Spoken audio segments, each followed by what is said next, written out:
Здравейте, приятели на АТВ Приключенията! Днес е 1 май 2026 година, петък, и ние сме на рафтинг базата в Кресненското дефиле, като се подготвяме след малко да се качим на лодка и да се спускаме по река Струма. Дошли сме с офроуд техниката. Както виждате, сериозен керван, няколко композиции. Аз съм натоварил на камион моя RZR и влача маверика на бата Ники на платформа отзад.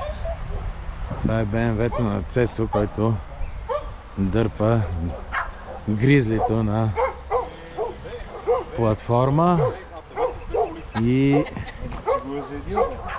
Пепи Мицев, който е закачил голямо ремарке, на което е натоварил две АТВ-та. Неговото, оранжевото и АТВ-то на Кокича. Кокича ще пропусне рафтинга. Не успя да събере кораж за такова изживяване и ще дойде направо до вечера в кръчмата. А утре предстои да направим и офроудна разходка. То именно за това сме натоварили и АТВ-тата с нас. Положението тук е изчезва и пес. Ракия трябва да се пие. Тук ще пристигна и Милен с електричката. Няма АТВ, той не обича да практикува. Екипирахме се криво-ляво и сега слизам по стъпалата към групата с лодката.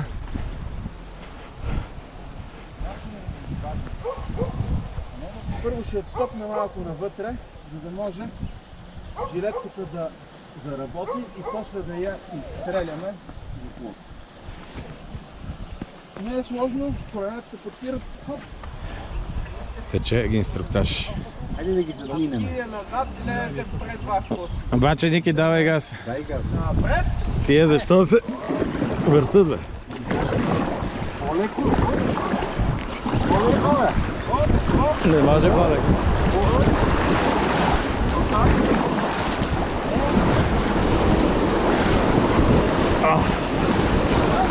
Има вълни за всички.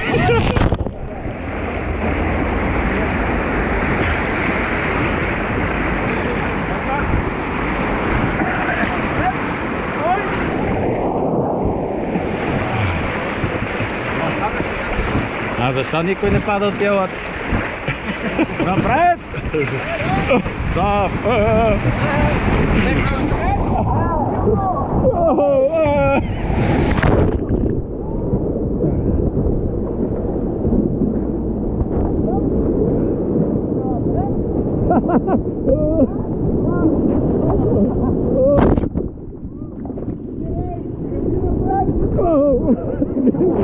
Греби ти!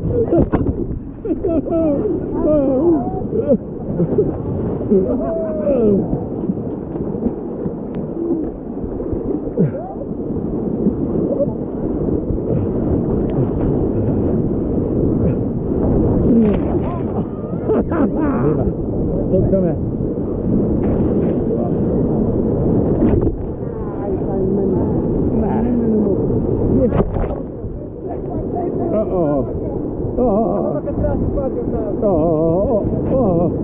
Не. Как го минахме? Безгрижно. Кой месец не е?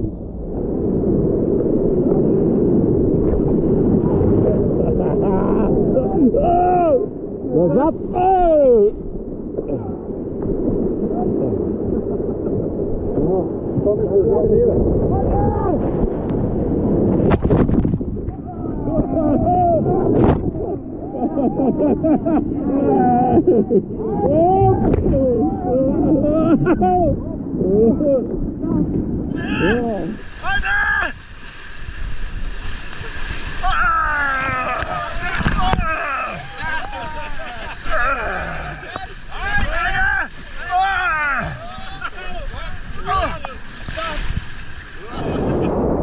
Свалиха ни от лодките и сега ходим пеша по шосето, защото този бързей, който не знам дали се вижда през дърветата, е брутален и ние определено не сме подготвени за такива места. Гида или гидовете на всичките лодки прекарват лодките от тук и ние ще се качиме по-надолу. И сега по тези стълбички отново ход. Почти. Да, готов съм. Готов съм! Назад? Как назад, бе?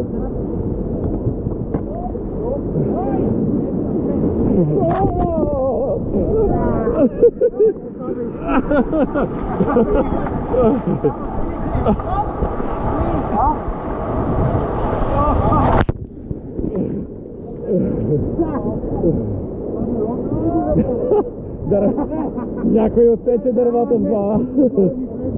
Рафтаджи сме яки. А виж към хората как са подредени, как си... А ние...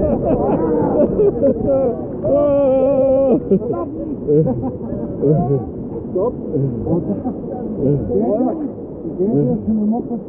Да, да.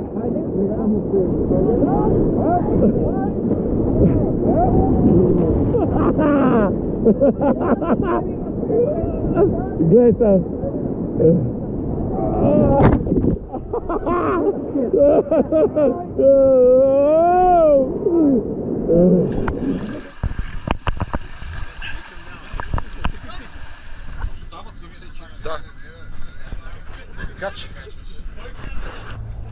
И така, рафтинга приключи. Сега ще се качиме до базата да си платиме масрафа и се качваме по автомобилите и продължаваме пътя към Валтата. Деца си играят с каяци, персонала си събира, екипира. Платихме си удоволствието, заслужаваше си наистина, беше много готино. Това е мястото, където човек може да се настани, да яде и да пие. Времето не беше много добро, но е идеално с оглед на това какво беше сутринта. Вчера валя сняг, а сега ще изгрее и слънце. Така че това ще е за днес рафтинга. Успяхме все пак да го направим с една година закъснение.